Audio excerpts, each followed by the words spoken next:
Baik teman-teman semuanya, kita kembali lagi di pembelajaran CAD 2 di pembelajaran SolidWorks. Pada pertemuan video kali ini saya akan membagikan tutorial atau pembelajaran terkait dengan interface yang ada di drawing. Jadi kita akan belajar tentang menu-menu yang ada pada drawing. Kita langsung saja buka drawingnya.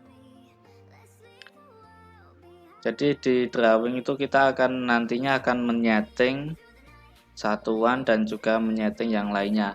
Kemarin kita sudah belajar tentang pembuatan etiket. Kita langsung saja ke etiket yang kemarin kita masukkan.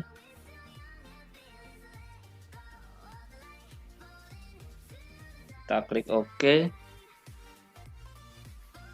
Oke, di sini pada interface untuk di drawing, di sini ada drawing, annotation, sketch, dan yang lainnya. Yang biasa digunakan adalah 3 tabs ini.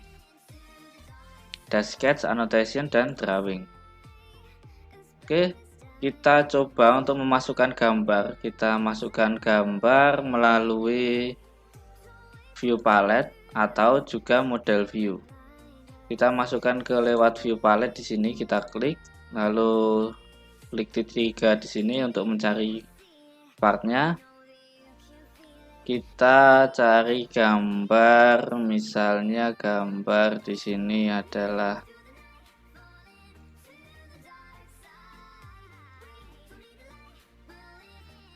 kita buat ini connecting rod, kita masukkan. Ini sebagai contoh ya. Di sini kita bisa melihat ada isometrik, ada dimetrik, trimetrik, front dan sebagainya. Misal kita mau memasukkan dengan front terlebih dahulu, kita bisa lihat lalu kita geser, akan menjadi pandangan kanan dan pandangan atas seperti ini. Jadi untuk memasukkannya bisa melalui palette di sini atau bisa melalui model view. Kalau model view kita juga tinggal klik atau browser di sini. Kita pilih connecting rod. Lalu kita tinggal pilih dulu seperti ini. Kalau kita melalui model view kita nggak bisa melihat untuk contoh yang terlihat. Jadi semisal kita pilih top, kita nanti nggak bisa melihat hasil topnya seperti ini. Harus kita klik terlebih dahulu baru bisa muncul seperti ini. Jadi menurut saya lebih efektif jika kita memakai yang di view palette ini. Setelah memasukkan, di sini ada project. Project itu untuk menarik proyeksi dari gambar. Misal kita klik, ini kita hapus dulu ya. Ini kita hapus dulu.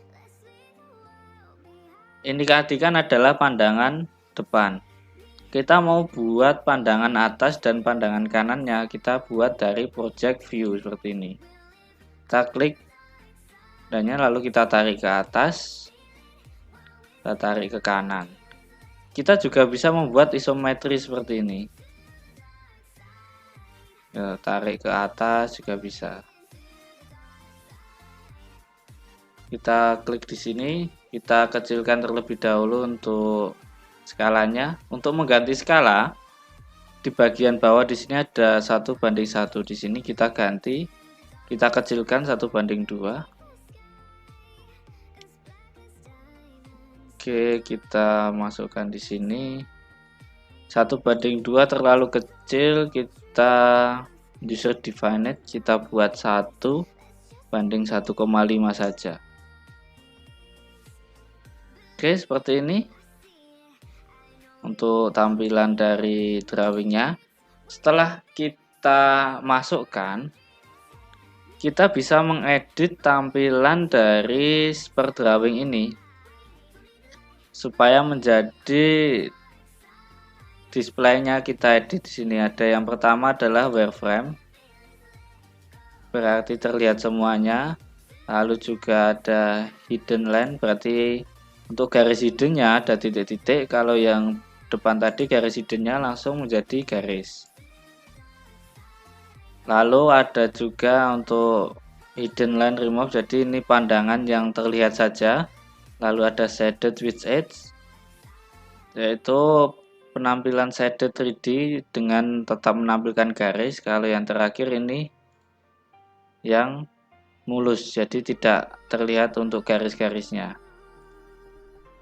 Kita pakai yang hidden line saja. Lalu untuk yang isometri kita pakai yang shaded seperti ini. Selanjutnya ada juga auxiliary view di sini. Ini juga fungsinya untuk melihat proyeksi-proyeksi yang bebas. Jadi misal ada proyeksi miring seperti itu, kita klik di sini.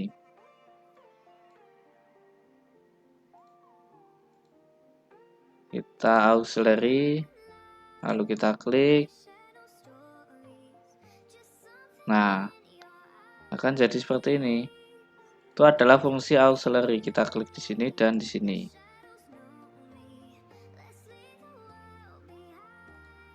Nah, maka akan menjadi seperti ini. Auxiliary view ini jarang digunakan, jadi yang lebih itu adalah project. Lalu, yang berikutnya yang biasa digunakan adalah section. Section di sini adalah potongan. Misal kita mau melihat potongan setengah dari ini atau yang ini, kita pakai section view. Kita klik sectionnya. Kita lihat potongannya di sini. Klik, centang, lalu tarik. Nah, maka seperti ini adalah potongan dari D dengan D. Bisa kita lihat untuk potongannya seperti ini. Ini bisa kita ganti, misal kita mau buat A, strip A. Di sini hurufnya di bagian section kita ganti A. Lalu kita centang seperti itu. Yang berikutnya ada remove section. Di sini untuk menghapus sectionnya yang ini.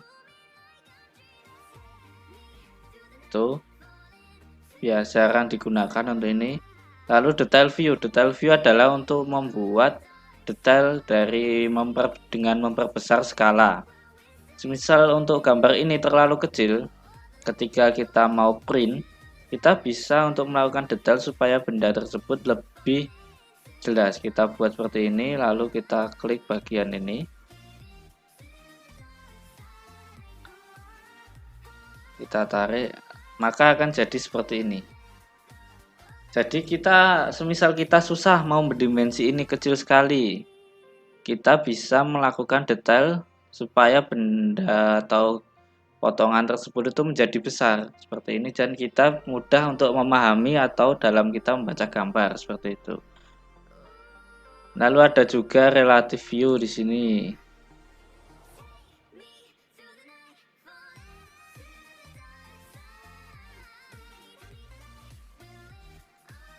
Sebentar.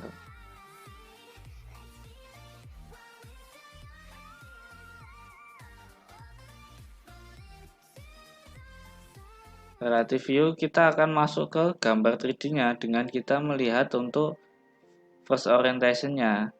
Jadi kita nggak akan menggunakan untuk relative view ini.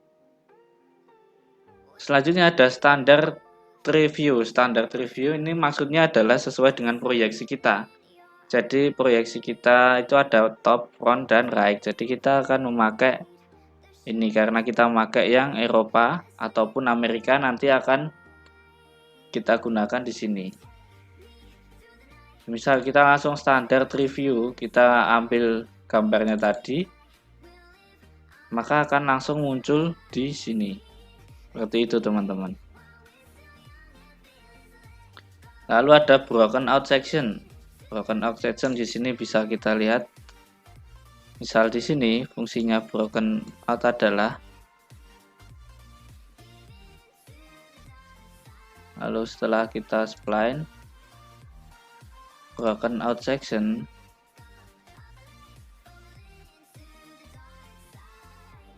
kita klik, ini harus tertutup ya spline-nya. kita buat spline seperti ini.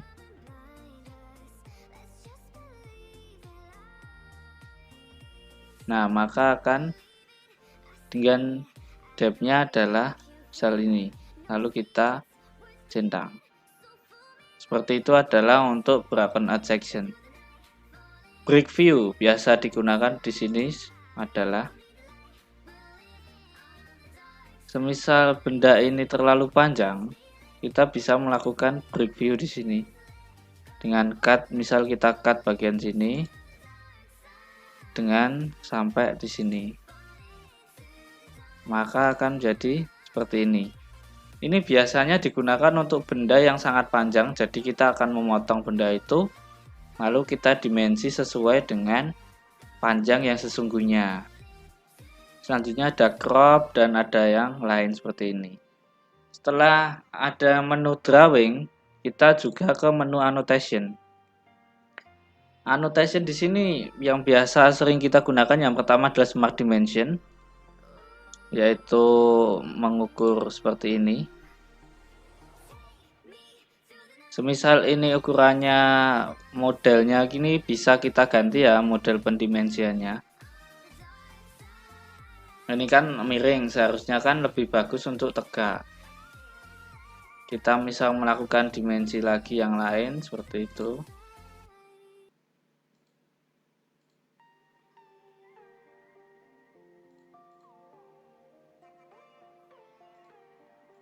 Seperti ini misalnya teman-teman. Oke, kita mau mengedit untuk dimensi ini di bagian pengaturan. Kita masuk ke option, kita ke dokumen properties, kita ke dimension di sini. Di sini untuk fontnya bisa kita edit, misal kita mau fontnya seperti yang ada di etiket, yaitu Times New Roman, kita ganti ke Times New Roman.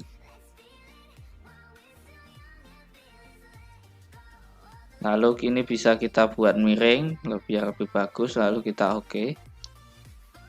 Lalu supaya tidak ada koma 00 di belakang ini, di bagian bawah kita turun ke bawah, di bagian tolerance ini kita remove,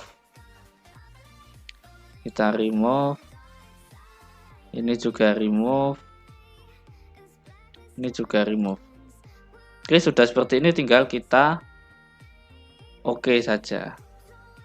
Atau bisa kita edit yang lain di bagian dimension ini, angle-nya. Supaya lebih bagus kita buat sesuai dengan yang ada di peraturan ISO. Untuk sampel seperti ini kita buat supaya tulisannya itu lebih tegak. Kita buat di text position ini, kita ganti seperti ini atau seperti ini. Kita sesuaikan ya, kita buat yang horizontal underline text. Lalu terkait penulisan diameter juga sama, kita buat seperti ini. Whole color-nya juga, untuk linearnya sama, ordinat juga sama, radiusnya juga kita edit seperti ini. Lalu ini kita bisa sesuaikan yang lain. Kita bisa menyimpan di sini, kita save ya, supaya tidak mengubah lagi ketika kita melakukan editing. Kita coba oke terlebih dahulu, kita cek. Oke, di sini sudah sesuai. Kalau sudah sesuai, tinggal kita save saja. Tinggal kita save di dokumen properties, kita atau di sini semuanya kita sesuaikan sekalian. Untuk annotation fontnya juga kita buat Times New Roman semua biar semuanya itu seragam. Ini kita buat Times New Roman juga, miring, kita oke. Untuk yang bagian tabel juga kita buat Times New Roman.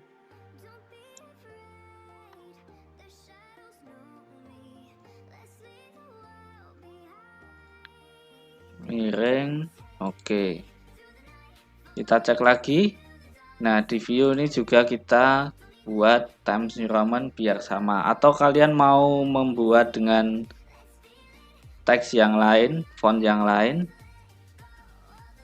usahakan di sini adalah seragam.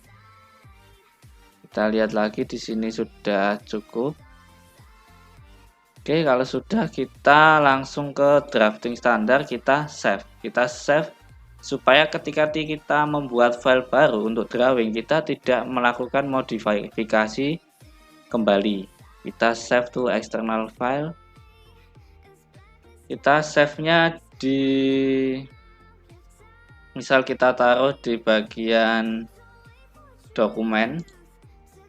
Kita buat di sini CAD 2 seperti itu, kita save. Lalu kita oke. Oke, selanjutnya di sini untuk interface berikutnya adalah ada yang namanya note. Note di sini pastinya untuk menuliskan huruf, menuliskan keterangan. Kita buat seperti ini, kita tinggal klik note, misal apa gitu. Seperti ini. Ini adalah fungsi note, atau bisa juga kita panahkan seperti ini. Lalu ada juga untuk balon. Balon di sini untuk penulisan angka, misal di sini ada item number. Kali ini pertama, lalu kita edit ke teks, kita pilih untuk yang kedua, benda ini adalah yang kedua, dan seterusnya itu adalah fungsi dari balon. Lalu selanjutnya ada banyak, ada surface finish, geometrik toleransi, datum, datum target, whole color, dan selanjutnya di sini ada area heads. Ini fungsinya untuk membuat arsir. Kita klik, misal kita mau arsir bagian sini, lalu kita klik saja lalu centang. Oke, selanjutnya ada center mark. Ini untuk mencari titik tengah. Misal kita klik di sini, maka akan muncul garis bantu untuk lingkarannya. Seperti itu adalah fungsi dari center mark. Lalu center line di sini untuk membuat garis tengah. Misal kita mau membuat center line dari sini, garis ini aja, garis ini dengan ini kita mau buat center line-nya. Oke, tinggal kita klik atau bisa kita buat lagi seperti ini. Maka sudah terbuat untuk center line-nya seperti itu. Jadi kita nggak perlu untuk buat center line manual. Geometrik toleransi di sini adalah untuk menuliskan toleransi. Kita bisa mengedit sendiri di sini toleransi, kita pakai simbol apa. Misal di sini simbol tegak lurus, toleransinya 0, kita buat 0,02. Misalnya seperti itu. Untuk toleransi 2-nya adalah 0,01. Kita oke. Tinggal kita taruh untuk tempatnya, misal di bagian sini. Seperti itu. Untuk datum juga sama, untuk weld symbol ini digunakan ketika ada weldment. Surface finish juga bisa kita buat untuk di bagian bendanya. Lalu yang terpenting berikutnya adalah di sini ada tabel. Ini untuk membuat tabel. Tabel di sini kita fungsinya untuk membuat material. Misal kita ada beberapa part atau 5 part gitu, kita buat bill of materialnya. Kita tinggal klik untuk assembly, lalu kita centang, maka akan muncul sebuah tabel. Karena ini hanya satu bendanya, maka untuk tabelnya cuma satu nomor saja. Nanti kalau kita sudah melakukan assembling, gambarnya kita transfer, maka akan sudah banyak di sini. Misal ada 5 part, berarti nanti tertulis 5 part. Tinggal kita mendefinisikan untuk materialnya. Oke, selanjutnya di sketch. Sketch ini juga sama seperti pada umumnya lah. Teman-teman sudah paham. Oke, jadi untuk pengenalan di sistem drawing seperti itu, jadi nanti teman-teman bisa kembangkan sendiri untuk ilmunya. Ini hanya pengantar, jadi nanti setelah ini kita akan langsung mengerjakan assembly, kita pindah ke drawing. Jadi assembly yang sudah kita buat, kita akan buatnya menjadi benda kerja. Oke, seperti itu teman-teman silahkan dicoba, dipelajari. Kita ketemu lagi di video berikutnya untuk pembuatan drawing view dari job-job yang sudah kita kerjakan. Terima kasih dan sampai jumpa.